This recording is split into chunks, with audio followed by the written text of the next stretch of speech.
El viento frío azotaba las laderas estériles del monte Taygeto, llevando consigo los débiles ecos de los abandonados. Para los espartanos, estos no eran gritos de dolor, sino los ecos de una verdad brutal.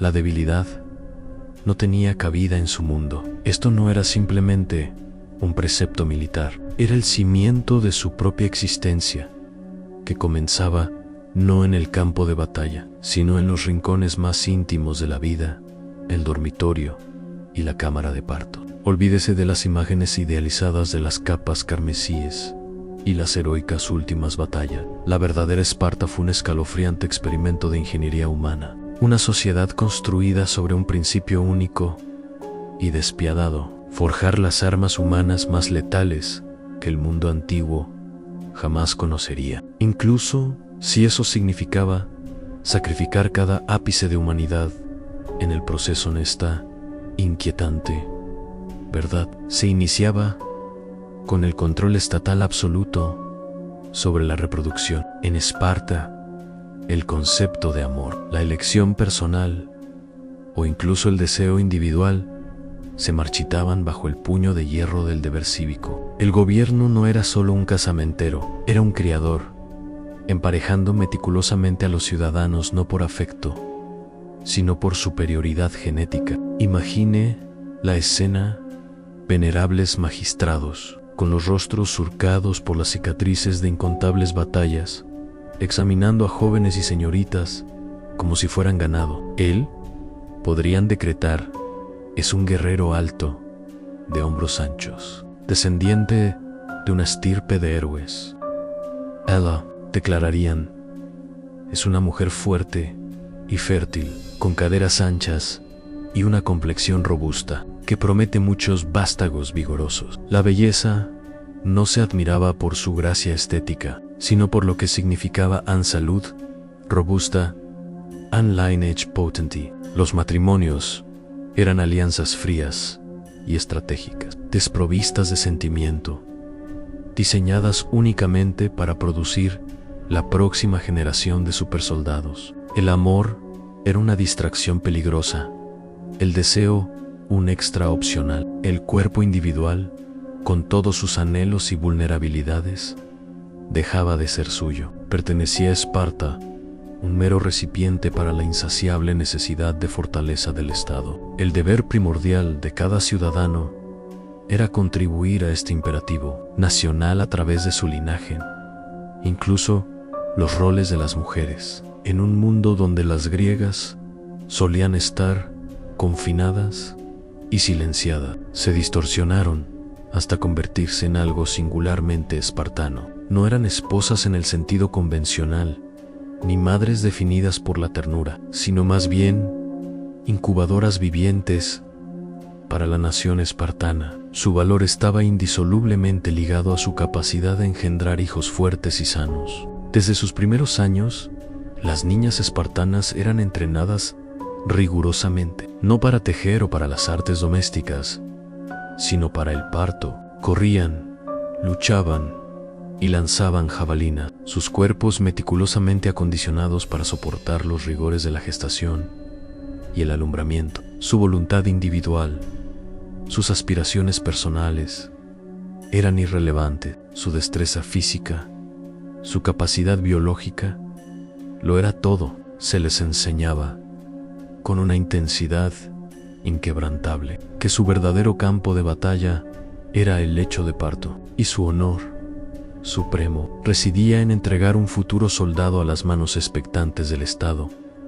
Pero el escalofriante pragmatismo de Esparta se extendía aún más, a esferas que rozan lo monstruoso para los estándares modernos. ¿Qué ocurría si la esposa de un guerrero célebre tenía dificultades para concebir? ¿O si sus hijos eran considerados demasiado débiles? ¿Qué pasaba si, en otra parte de la ciudad, vivía una mujer de salud excepcional, casada con un hombre mayor y menos formidable? Esparta tenía una respuesta, una cláusula en su código social tan brutal como lógica.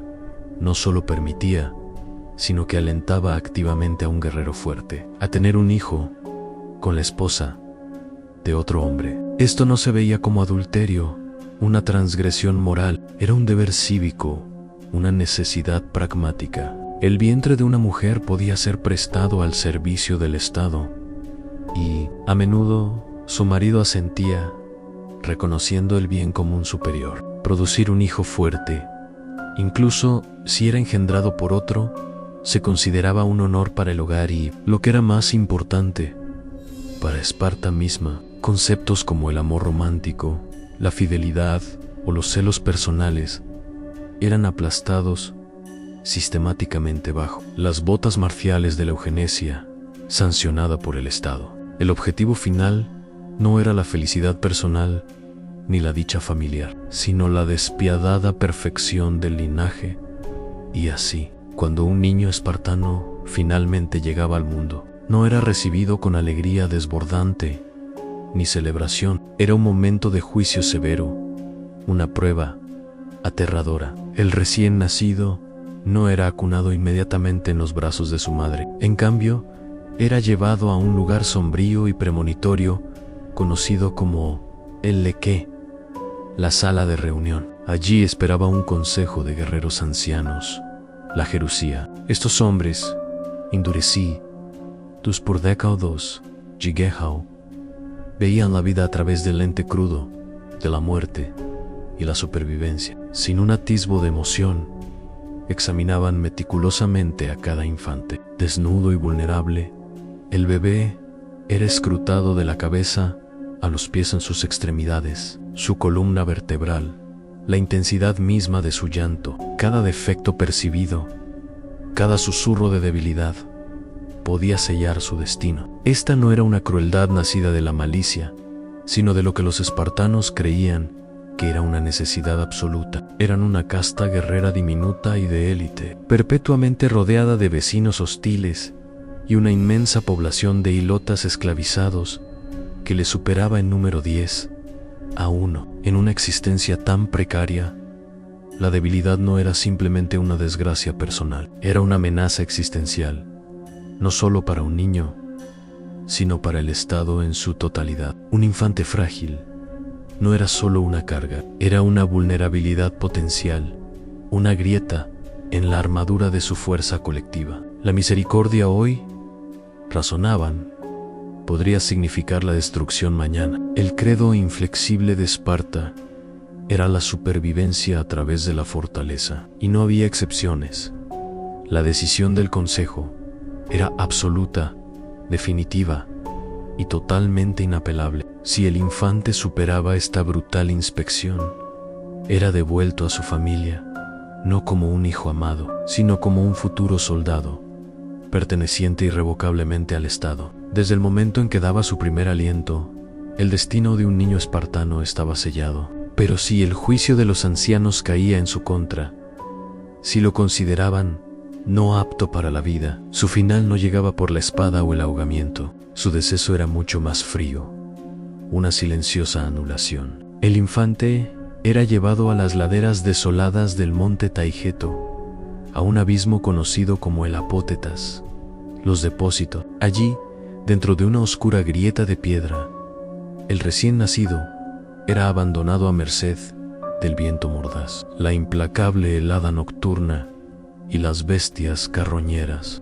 Una muerte tranquila, sin testigos, y de la que no se hablaba. Para la lógica espartana, esto no era asesinato. Creían que simplemente estaban devolviendo a la naturaleza aquello que la naturaleza había producido de forma imperfecta, una ofrenda sombría a la fuerza colectiva, un testimonio de su inquebrantable voluntad de sobrevivir al superar la inspección de los ancianos. Era solo el comienzo del viaje de un espartano. A partir de ese momento, la vida del niño se convertía en una lenta e inexorable marcha hacia la guerra. Y para sus padres, su deber no terminaba con el nacimiento. El Estado exigía más la creación constante de nuevos cuerpos para alimentar su insaciable máquina de guerra. La procreación en Esparta no era un privilegio, sino una obligación sagrada e inquebrantable. Practicaban, siglos antes de que se acuñara el término, una forma de eugenesia la creencia de que la humanidad podía perfeccionarse mediante la cría selectiva. Esta ideología no surgió de los laboratorios del siglo XX. Nació en estas colinas rocosas, impulsada no por el odio, sino por un pragmatismo despiadado y escalofriante. La debilidad, en cualquier forma, no tenía cabida en su linaje cuidadosamente cultivado. Para lograr esto, el acto humano más privado se convirtió en un deber público. El amor, tal como entendemos sus tiernas complejidades, no tenía cabida en esta fórmula austera.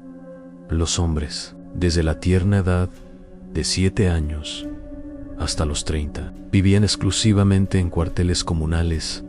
Entre sus camaradas, los maridos se escapaban del campamento bajo el manto de la oscuridad para acostarse brevemente con sus esposas, en silencio, a toda prisa, su unión puramente funcional, solo para desaparecer antes del amanecer y así evitar un castigo severo. No había atisbo de vida hogareña, ni tiempo ni espacio para alimentar el afecto o construir la intimidad. La esposa era una relativa extraña, elegida por sus atributos físicos, no por su corazón o compañía. Su apresurada unión tenía un objetivo singular y primordial: la concepción. Una vez que se esperaba un hijo, el hombre regresaba a su verdadera familia, el ejército, con su misión cumplida. Todo este sistema fue meticulosamente diseñado para aplastar cualquier afecto naciente, para asegurar que la devoción se dirigiera única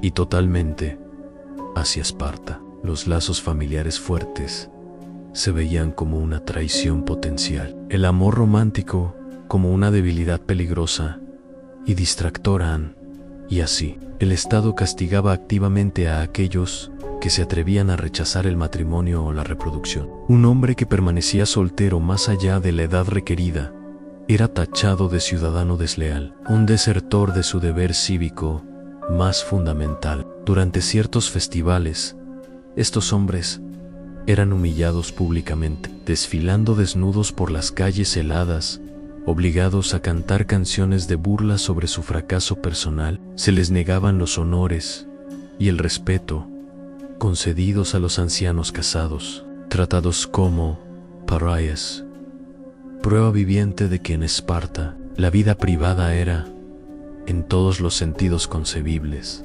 asunto de todos. En el costo de esta ideología fue inconmensurable. La compasión, la empatía y la ternura se desvanecieron lentamente del tejido de la vida cotidiana. Generación tras generación fue condicionada a creer que la dulzura era debilidad, que el cuerpo no le pertenecía a uno mismo, sino al Estado, y que la maternidad no era una expresión de amor, sino un servicio sombrío y vital. Los niños no aprendían afecto de sus padres, sino obediencia absoluta de sus rigurosos instructores. Las madres, famosamente, entregaban a sus hijos de 7 años al Estado con la escalofriante instrucción: envuelve con tu escudo o sobre él. Esa frase icónica no era orgullo vacío, era la culminación escalofriante de una cultura que había borrado sistemáticamente el amor materno, reemplazándolo por una devoción fanática e inquebrantable a la gloria de Esparta. Sí, la reproducción era la forja de la materia prima y la inspección, la prueba inicial.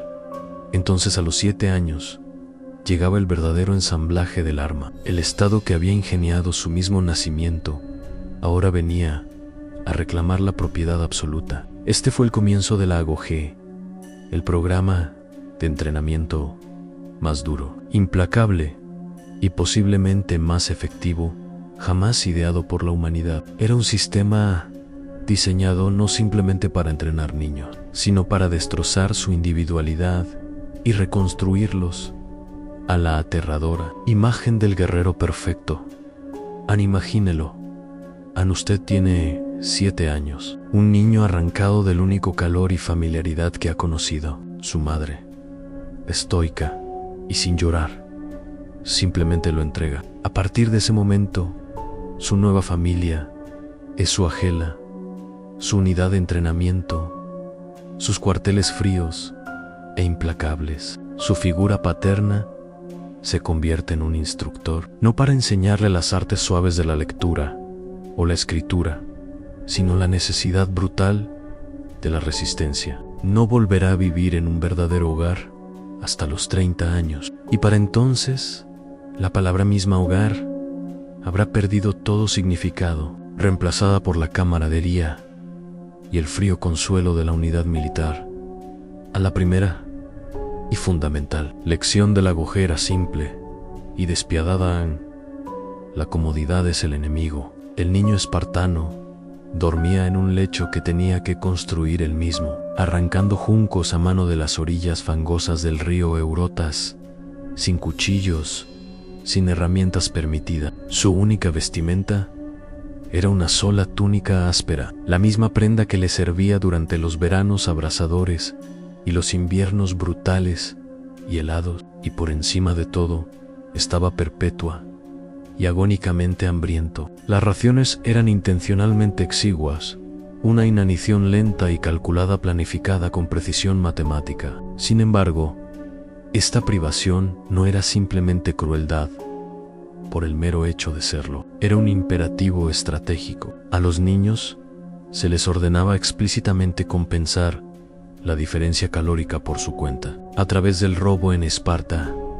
robar no era un vicio, era una lección vital. Agudizaba el sigilo, afinaba la paciencia y cultivaba la audacia, cualidades esenciales para un guerrero. Un soldado que no podía deslizarse sin ser visto en un campamento enemigo y procurarse suministros vitales era, en su opinión, completamente inútil. Así, los muchachos aprendieron a moverse como sombras a través de su propia ciudad, buscando restos con los instintos depredadores de los lobos. Pero si te atrapaban, el castigo era la flagelación rápida y despiadada, no por el acto de robar en sí, sino por el pecado imperdonable de la incompetencia, por ser lo suficientemente tonto como para ser atrapado. El mensaje se grababa profundamente en su psique: el éxito lo justifica todo. El fracaso no tiene excusa. En el campo de batalla, ser atrapado significaba la muerte no solo para ti, sino potencialmente para todos los que te rodeaban. La Gojé se aseguraba de que esta brutal lección se grabara a fuego en su carne, convirtiéndola en una parte indeleble de su ser. Esto no era simplemente entrenar soldados, era fabricar depredadores astutos, perspicaces, calculadores y despojados por completo de la moralidad ordinaria. En su mundo brutal, el bien y el mal se disolvían en una única pregunta clara: ¿tuviste éxito o fracasaste? Aprendieron a mentir, a desvanecerse, a leer instintivamente la debilidad en los demás y a obedecer sin un susurro de vacilación. Eran de hecho hermanos, pero hermanos unidos por el dolor compartido, la feroz rivalidad y un miedo constante y corrosivo a la inanición y el robo sancionado eran solo los capítulos iniciales de la Gojé. Las lecciones posteriores eran mucho más oscuras, diseñadas para romper la mente del niño antes de que pudiera ser reconstruida. El cuerpo humano se adapta con notable resiliencia al hambre, el frío y los golpes físicos, pero la verdadera guerra de la Gojé se libraba dentro del cráneo. Esparta no solo necesitaba músculo bruto, necesitaba mentes afiladas como navajas, espíritus vaciados de sí mismos, leales solo al Estado. Habiendo conquistado el cuerpo, los instructores ahora apuntaban al alma. Su arma más potente, el silencio, en nuestra misma palabra lacónico, que significa breve en el habla, se deriva de Laconia, la región de Esparta. Esto no es una mera coincidencia. A los niños espartanos se les enseñaba rigurosamente que las palabras eran herramientas, instrumentos precisos, nunca juguetes frívolos. La charla ociosa, un comentario tonto o una pregunta sin sentido era severamente Los maestros lanzaban preguntas diseñadas para provocar respuestas agudas, precisas, inteligentes. La vacillation, la torpeza o una respuesta inadecuada no se castigaba con una reprimenda verbal, sino con un dolor inmediato e inolvidable.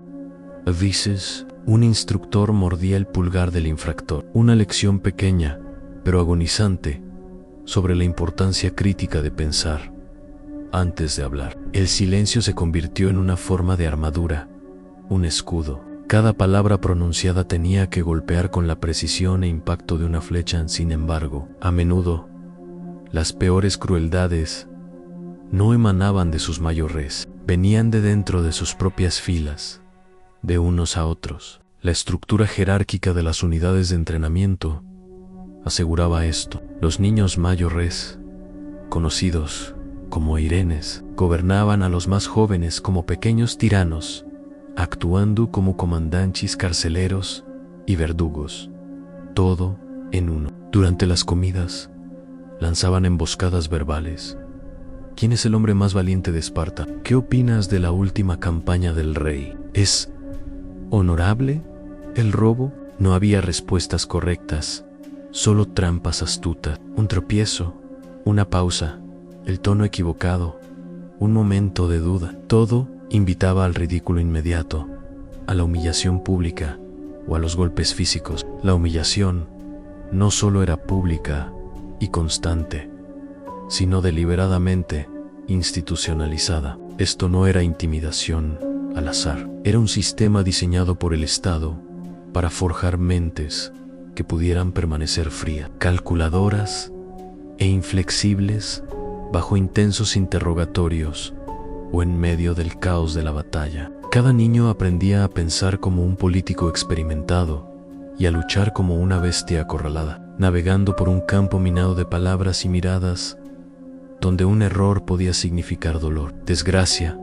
o incluso el exilio temporal. La rivalidad era el combustible esencial que los impulsaba. La agresión les valía respeto. No confíes en nadie. Expon las debilidades de los demás. Oculta las tuyas. Estas no eran meras sugerencias, eran mandamientos, la ley no escrita de la manada, supervisada y aplicada por el propio Estado.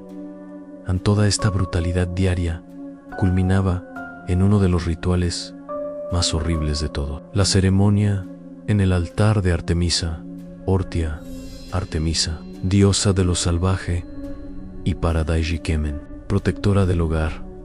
Exigía una ofrenda sangrienta. Se colocaban quesos sobre su altar sagrado. La tarea de los muchachos, simple en teoría, era correr, apoderarse de ellos y escapar. Pero para llegar al altar, tenían que correr a través de un pasillo de látigos. Los látigos de cuero cortaban el aire, desgarrando la carne con cada paso desesperado. Esto no era una competencia de velocidad o reflejo, era una prueba brutal de una sola cosa: cuánto dolor podía soportar un futuro espartano sin romperse. La verdadera prueba nunca fue sobre robar queso, se trataba de permanecer absolutamente en silencio, bajo el implacable aguijón del látigo, soportando una agonía insoportable, sin un grito, una lágrima o la más mínima señal de debilidad. Gritar, mostrar cualquier indicio de dolor, era traer una mancha indeleble sobre uno mismo y su unidad. El propio Plutarco describió a jóvenes espartanos muriendo en el altar, con sus rostros a menudo contorsionados en una sonrisa, incluso mientras su sangre vital empapaba el suelo, muriendo orgullosos, habiendo demostrado que eran dignos. Esta era su sombría graduación, la ceremonia final y sangrienta del auge, un bautismo de dolor destinado a purgar hasta el último rastro de miedo y dulzura, forjando a los muchachos en acero vivo e inquebrantable. Pero cuando una sociedad quema sistemáticamente toda debilidad percibida, ¿qué fragmentos de humanidad quedan atrás? ¿Qué queda del alma después de haber sido martillada hasta convertirse en un arma de guerra? Lo que Esparta creó fue una profunda paradoja a nombres de fuerza física inigualable, pero emocionalmente vacíos. Guerreros de disciplina impecable, pero con una moralidad deformada y brutal. En su mundo austero, matar podía ser honorable, y la compasión podía ser una debilidad fatal. Eran los instrumentos perfectos de la violencia, afilados con precisión letal. El Estado exigía pruebas de que podían servir a sus necesidades más oscuras e inconfesables. Esa prueba llegó a través de algo que pocos se atrevían siquiera a mencionar: una institución secreta y aterradora a la Crypteia. No era una unidad militar tradicional luchando en formación en un campo de batalla. Era algo mucho más siniestro, un escuadrón de la muerte encubierto, una máquina de miedo diseñada para mantener a los enemigos internos de Esparta en silencio y sumisos. Para comprender verdaderamente su horror, hay que captar la obsesión más grande y absorbente de Esparta: el control absoluto. Una casta guerrera diminuta y de élite gobernaba sobre una inmensa población de hilotas esclavizados que les superaban en número muchas veces. Los espartanos vivían con el terror constante y corrosivo de una revuelta de hilotas, un miedo que impregnaba todos los aspectos de su sociedad. Su brutal respuesta fue el terror, meticulosamente calculado y preventivo. En cada año, un grupo selecto de graduados de élite del Lago G, los más fuertes, astutos y absolutamente despiadados, eran elegidos para la Crypteia. Eran enviados al campo, armados con nada más que una daga y unos pocos y escasos trozos de comida. Sus órdenes eran escalofriantemente simples: esconderse de día, moverse de noche y matar sin dudar. Pero no cualquier hilota, solo los más audaces, los más capaces, aquellos que se atrevían a mostrar cualquier signo de liderazgo o disidencia, aquellos que se elevaban incluso ligeramente por encima de las masas oprimidas. Estos jóvenes se convertían en la guadaña invisible que cortaba sin piedad cualquier tallo más alto que el campo, eliminando a los líderes potenciales antes de que pudieran siquiera emerger. Este fue su examen final, su transformación definitiva. Asesinar a un hombre desarmado al amparo de la oscuridad no era combate, era una forma grotesca de cirugía psicológica, un ritual brutal destinado a demostrar, de forma irrevocable, que hasta el último vestigio de misericordia y empatía humana había sido completamente borrado de sus corazones. Ya no mataban por rabia o en defensa propia, mataban únicamente porque el Estado lo había considerado necesario y para hacer que todo esto fuera legalmente permisible. El gobierno espartano realizaba su propio y escalofriante ritual burocrático.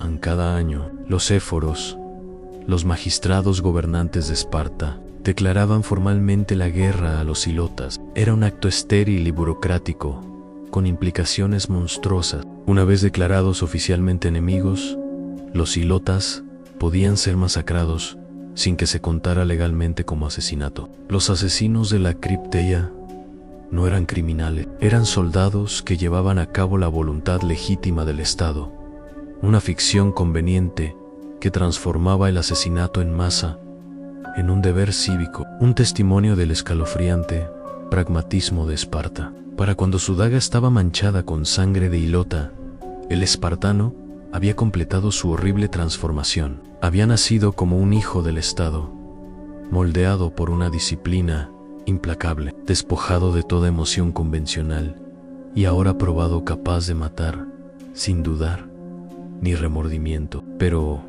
¿en qué se había convertido realmente? ¿El defensor de la civilización o su depredador más eficiente y a sangre fría? A la edad de 30 años, el espartano podía finalmente abandonar los cuarteles comunales, pero su supuesta libertad era en gran medida una ilusión. Le esperaba un nuevo deber, igualmente exigente en reproducirse, criar la próxima generación de instrumentos para la incesante máquina de guerra de Esparta. El asesino ahora tenía que convertirse en padre. Su novia, elegida por el Estado, no era una esposa sumisa y enclaustrada, sino su igual en fuerza, convicción y dedicación inquebrantable a los ideales de Esparta. Las mujeres espartanas no eran meras víctimas de este sistema brutal, eran sus formidables pilares. Mientras los muchachos soportaban la agogía, las muchachas entraban en su propio y riguroso régimen de entrenamiento, uno igualmente exigente e ideológicamente cargado en una Grecia, donde las mujeres, a menudo, estaban confinadas en sus hogares, silenciadas y tratadas como propiedad. Las mujeres espartanas se destacaban en marcado contraste. Eran educadas, entrenadas físicamente y estaban facultadas para administrar propiedades y vastas haciendas. Porque el enfoque singular de Esparta no estaba en la comodidad o la domesticidad, sino en fomentar la fuerza, la resiliencia y la lealtad inquebrantable. Todo en cada niño, cada ley, cada matrimonio servía a un propósito primordial: forjar una raza de guerreros perfectos. Incluso el filósofo Platón, observando desde Atenas, expresó admiración por este sistema único, creyendo que reflejaba su propia visión de una sociedad ideal. Pero él lo malinterpretó fundamentalmente. El objetivo no era la igualdad en el sentido de la justicia moderna, era la eficiencia despiadada, la precisión reproductiva y la adoctrinación ideológica inquebrantable. Las mujeres espartanas fueron moldeadas para suprimir la ternura y reemplazarla con un patriotismo feroz. Su valor se juzgaba no por su afecto o belleza, sino por el calibre de los guerreros que regalaban al Estado. Se convirtieron en leyendas de disciplina fría y determinación inquebrantable. Una madre espartana, famosa por entregarle a su hijo su escudo antes de la batalla, le decía: envuelve con él o sobre él, es decir, victorioso o muerto sobre su escudo, pero nunca huyendo. Cuando las noticias de la derrota o de grandes pérdidas llegaban a la ciudad, otras madres griegas lloraban y se lamentaban abiertamente. Las madres espartanas, sin embargo, exigían saber solo una cosa: ¿ganamos? Una escalofriante historia incluso relata el caso de una mujer que mató a su propio hijo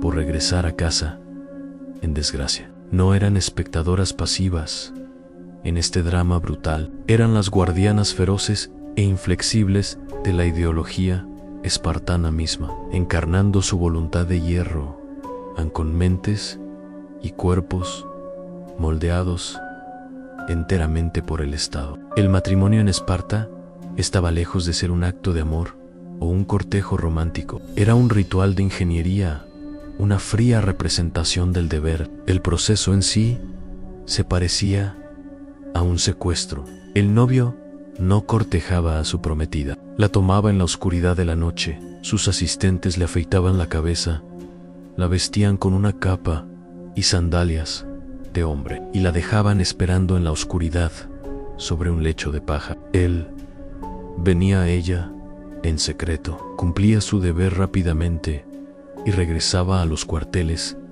antes del amanecer, asegurándose de que no se pudieran formar lazos emocionales. Esta ceremonia extraña, casi primitiva, tenía un propósito profundo: aseguraba el desapego emocional, impidiendo que el afecto doméstico interfiriera con la lealtad militar primordial. Al mantener sus encuentros breves y clandestinos, el Estado creía que la pasión se mantendría alta, haciendo más probable la concepción, sin la peligrosa distracción del amor o la comodidad. Era el pináculo del sistema espartano, dos productos de la intensa adoctrinación, masculino y femenino, unidos en la oscuridad, ligados no por el amor, sino por un decreto inmutable. Su misión era singular en reproducir fortaleza, asegurar la continuación del soldado perfecto emparejado con la madre perfecta. La cadena de montaje humana de Esparta, sin embargo, dentro de esta perfección escalofriante,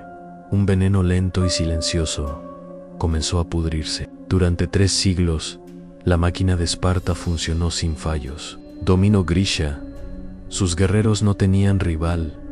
Su disciplina era legendaria y su mismo nombre inspiraba terror y asombro. Pero el defecto fatal que finalmente la destruiría no era externo. Fue engendrado en el propio sistema. El primer veneno fue el colapso demográfico, la eugenesia despiadada de Esparta, el abandono de infantes débiles en el monte Taygeto. El rechazo sistemático de toda imperfección creó una reserva genética increíblemente estrecha. Cada guerrero perdido en la batalla no era solo una baja, era una tragedia irreemplazable, la pérdida de décadas de entrenamiento meticuloso y de un linaje cuidadosamente conservado. Otras ciudades podían levantar nuevos ejércitos, extrayéndolos de poblaciones más amplias. Esparta, sin embargo, no podía reemplazar fácilmente a 100 de sus pares altamente especializados. Su mayor fortaleza, su exclusividad de élite, se convirtió lenta pero inexorablemente en su debilidad fatal. Literalmente, se estaban extinguiendo a sí mismos. El segundo veneno fue la profunda inflexibilidad. La AGOG creaba soldados impecablemente disciplinados, pero no pensadores. Esparta producía guerreros que podían seguir órdenes sin fallos, ejecutar tácticas con precisión letal, pero que luchaban por innovar, por cuestionar, por adaptarse a las circunstancias cambiantes. A medida que la guerra evolucionaba, su sistema rígido permanecía congelado en el tiempo, adhiriéndose a tradiciones obsoletas. Eran soldados perfectos, pero atrapados en un mundo que exigía cada vez más generales brillantes, estrategas y mentes adaptables. Cuando se enfrentaron a nuevas tácticas y mentes militares creativas, se encontraron luchando contra fantasmas de su propio pasado, incapaces de adaptar sus métodos inquebrantables, y el golpe final y corrosivo llegó irónicamente con el éxito mismo, cuando Esparta finalmente triunfó sobre su antiguo rival, Atenas, en la extenuante guerra del Peloponeso. Se abrieron las compuertas, plata y oro persas, tributos de sus conquistas y alianzas, se derramaron en su ciudad previamente austera. La riqueza, lo mismo que Licurgo, su legendario legislador, había prohibido con tanta vehemencia, comenzó a corroer su disciplina de hierro. La propiedad de la tierra se concentró cada vez más en manos de unos pocos. La codicia reemplazó lenta, pero seguramente a los preciados ideales espartanos de austeridad y vida comunitaria. La corrupción, como un veneno de acción lenta, se filtró en cada rango, en cada institución. Los espartanos, que antes se enorgullecían de despreciar el lujo, se encontraron cada vez más esclavizados por él. El espíritu mismo de Esparta, construido sobre una base de feroz igualdad y brutal simplicidad, comenzó a pudrirse por dentro. Luego vino Leuctra, en esa fatídica llanura, en el 371 a.C. El general tebano Epaminondas destrozó siglos de invencibilidad espartana. En lugar de dispersar sus fuerzas, innovó, concentrando su ala izquierda a una profundidad inaudita de 50 hombres, y la embistió directamente contra la derecha espartana, donde se encontraban el rey y su guardia real de élite. La innovación aplastó la rigidez. La falange espartana, aparentemente inquebrantable, colapsó bajo el peso y la fuerza del orden oblicuo tebano. Por primera vez en la memoria viva, un rey espartano cayó en batalla, su ejército aniquilado a su lado. El poder de Esparta se rompió por completo, con cientos de sus mejores hombres muertos. La casta guerrera de la ciudad quedó lisiada, sin ninguna esperanza de recuperación. El imperio que había aterrorizado a Grecia durante generaciones se desvaneció hasta la irrelevancia. Su alguna vez poderoso rugido, reducido a un lamento. Para la época romana, Siglos después, Esparta se había convertido en poco más que una mórbida curiosidad, un museo viviente donde los viajeros fascinados venían a presenciar recreaciones de sus brutales costumbres. Débiles, ecos de una civilización que alguna vez fue grandiosa al final. La escalofriante historia de las prácticas de cría espartanas y la agogé es mucho más que mera historia. Es una advertencia profunda e inquietante. Habla de un pueblo tan obsesionado con la perfección, tan consumido por la necesidad de una fuerza máxima, que sacrificó sistemáticamente todo lo verdaderamente humano para lograrlo. Tuvieron éxito con aterradora eficiencia en la creación del guerrero perfecto, y al hacerlo, sellaron su propia extinción. La máquina brutal que forjó héroes finalmente se consumió a sí misma, dejando tras de sí nada más que ruinas dispersas y el escalofriante susurro de una grandeza construida sobre la crueldad implacable, en última instancia, deshecha por su propia perfección implacable.